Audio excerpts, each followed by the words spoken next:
सकते हैं। आपको इसके फ्यूचर की परवाह है कि नहीं? आप इसके एजुकेशन को थोड़ा स्ट्रिक्टली लीजिए। जी सर, स्ट्रिक्ट सर।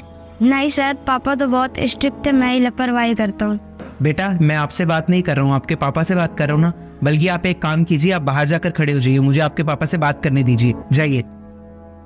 मुझे समझ नहीं आती आप इतना लापरवाह कैसे हो सकते हैं sir. I hope you understand मैंने आपको आपके बच्चे के बारे में क्या बोला है।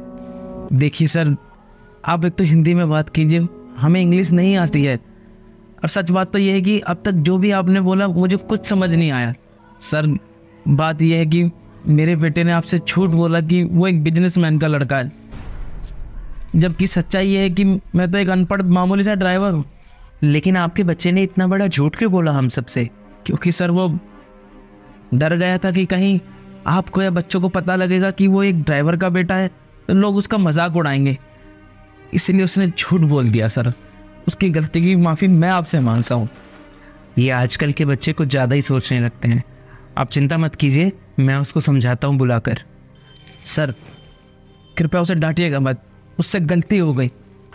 आप चिंता मत कीजिए, मैं उसको प्यार से समझाऊंगा। अमित बेटा अंदर आओ ज़रा। बेटा मुझे आपने अपने पापा के बारे में बताया क्यों नहीं कि वो इतने मेहनती हैं और ड्राइविंग लाइन से हैं? मुझे बहुत खुशी हुई उनसे मिलके। और तो और इसमें कोई शर्माने की बात नहीं है कि आपके पापा क्या काम करते हैं, बल्कि मैं आपको बता दूं कि मैं भी एक लोअर मिडिल क्लास फैमिली से ही बिलोंग करता था। मेरे पापा भी एक लेबर ही थे, जिसको आप दिहाड़ीदार मजदूर कहते हो।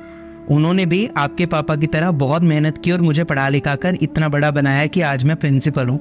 बेटा कोई भी काम कभी छोटा बड़ा नहीं होता, आपको अपने पापा के काम की रिस्पेक्ट करनी चाहिए। और बेटा आपको तो खुश होना चाहिए कि आपके पापा एक ड्राइवर होने के बावजूद आपको एक अच्छे स्कूल में पढ़ा रहे हैं। आज के बाद आपको आपके पापा के ऑक्यूपेशन पे नहीं, आज के बाद आपको आपके पापा के काम पे शर्माने की बिल्कुल ज़रूरत नहीं है। और कोई भी बच्चा आपका मजाक इस बात पर नहीं उड़ाएगा, इस बात का आश्वासन मैं आपको देता हूँ। अब आप जाइए और अपनी पढ़ाई पर ध्यान दीजिए। बहुत बहुत धन्यवाद सर, आपने इतनी प्यार से मेरे बच्चे को समझाया। धन्यवाद। और आप चिंता मत कीजिए, मैं ध्यान रखूंगा कि आपके बच्चे पर थोड़ा एक्स्ट्रा टाइम दिया जाए और उसकी पढ़ाई अच्छे से हो पाए। बहुत बहुत धन्यवाद।